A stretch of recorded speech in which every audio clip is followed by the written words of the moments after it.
No topo da torre mais alta que o mundo jamais conheceu, um homem alimenta o fogo dos deuses. Menkaperra tem 70 anos gravados na pele pelo sal do Mediterrâneo e pelo calor implacável das chamas. Suas mãos, calejadas, precisas, carregam resina de pinheiro e azeite puro, oferendas noturnas ao farol que guia frotas inteiras para casa. Lá embaixo, Alexandria respira. O cheiro de especiarias persas mistura-se ao incenso dos templos, e as lanternas dos pescadores pontilham a baía como estrelas caídas. Para Menkaperra, 40 anos de vigília transformaram a solidão em sabedoria, o dever em identidade. Ele é o guardião da luz. Sempre foi. Mas nesta noite de outubro, enquanto a frota de Júlio César corta as águas escuras em direção ao Porto Real, algo no vento sopra diferente, e a chama, por um instante, vacila. No corredor de pedra calcária que serpenteia até a base da torre, Menkaperra para.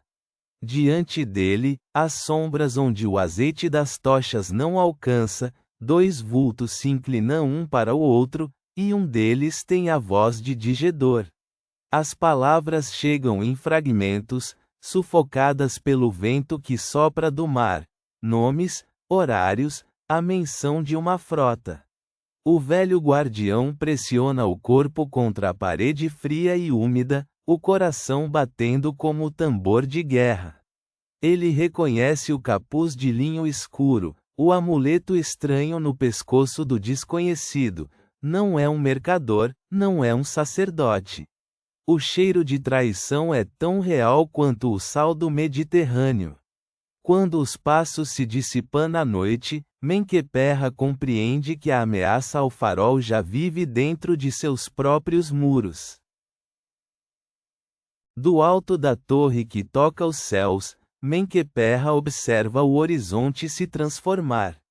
Primeiro, os mastros, dezenas deles, rasgando a linha do mar como lanças erguidas contra os deuses. Depois, os cascos escuros das trirremes romanas emergem da bruma matinal, cobertos de bronze reluzente que captura e despedaça a luz do Mediterrâneo. O porto de Alexandria, acostumado à grandeza do mundo, estremece diante de um poder diferente, frio, calculado, inexorável. O cheiro de alcatrão e sal impregna o ar. Os remos batem na água em uníssono perfeito, como o pulso de um deus guerreiro. Roma chegou. E com ela, o peso de um destino que nenhuma cidade pode escapar. Mas na escuridão que se forma abaixo, outras mãos já se movem em silêncio, preparando a traição que poderia afogar aquela frota poderosa nas trevas eternas do porto. Nas entranhas da torre, onde o cheiro de óleo de linhaça e resina impregnava cada pedra, Menkaperra desce aos reservatórios com uma tocha trêmula nas mãos envelhecidas. Algo está errado. A superfície do óleo reluz de forma estranha, uma película escura, densa, que não pertence àquele líquido sagrado que ele conhece há décadas. Ele mergulha os dedos. A substância é viscosa, fria, com um odor adocicado e corrompido que queima as narinas. Betume. Alcatrão dissolvido. Veneno químico destinado a sufocar qualquer chama que o toque. Seu coração, endurecido por 40 anos de vigilância, gela. Os reservatórios principais estão todos contaminados. A noite ainda não chegou, mas a escuridão já começou a se instalar. E em algum lugar acima dele, passos familiares ecoam pela espiral de pedra. À luz trêmula das tochas, dois homens enfrentam-se no alto da torre, o mestre e o aprendiz, separados agora por algo mais profundo que a distância entre eles. O rosto de Digedor carrega o peso de uma confissão que parte o silêncio como uma lâmina. Menkeperra lê a verdade antes mesmo que as palavras cheguem. Os olhos vermelhos, as mãos que tremem como o papiro ao vento do mar. A raiva que incendiava o peito do velho se dissolve, lenta e cruel, transformando-se em algo muito mais difícil de suportar. Em algum lugar da cidade cosmopolita, entre os mercados de especiarias e as ruelas sombrias do porto, uma família inocente espera. O guardião compreende, então, que a maior traição desta noite não foi cometida por Digedor. E a chama ainda vacila, ameaçada, enquanto os navios de César se aproximam das trevas. As escadas estão perdidas. Os conspiradores controlam cada corredor, cada torre iluminada pelas entranhas da torre. Resta apenas o impensável. Com dedos calejados por décadas de óleo e pedra, Menkeperra agarra os blocos de calcário branco da fachada exterior, blocos polidos pelo vento do Mediterrâneo, escorregadios com o sal da noite. 80 anos de vida pesam em cada movimento. Os músculos queimam. O abismo abaixo cresce a cada palmo conquistado. O vento uiva entre as estátuas colossais de Poseidon, arrancando o manto do velho guardião como se o próprio mar o quisesse devorar. Mas ele sobe. Lento, implacável, furioso. Lá no alto, a chama sagrada vacila, uma língua de fogo dourado agonizando contra as trevas. E no porto, invisíveis ainda, as primeiras velas romanas cortam o horizonte. No cume da torre mais alta do mundo conhecido, o vento uiva como uma besta faminta. Menkeperra chega ao último patamar com os joelhos em sangue e os pulmões em brasa. Diante dele, a chama sagrada, coração vivo de Alexandria, vacila, quase extinta, reduzida a um fio de luz cor de âmbar que a escuridão já começa a devorar. Então, do fundo da memória, a voz do seu mestre ressurge. As reservas escondidas, atrás da pedra marcada com o olho de Horus asterisco. Ele encontra a câmara. Madeira de cedro seca, pura, esperando há décadas por este momento. Com as próprias mãos, mãos de velho, mãos de guardião, ele alimenta o fogo. A chama responde, cresce, ruge. Mas lá embaixo, no porto, os conspiradores ainda não desistiram.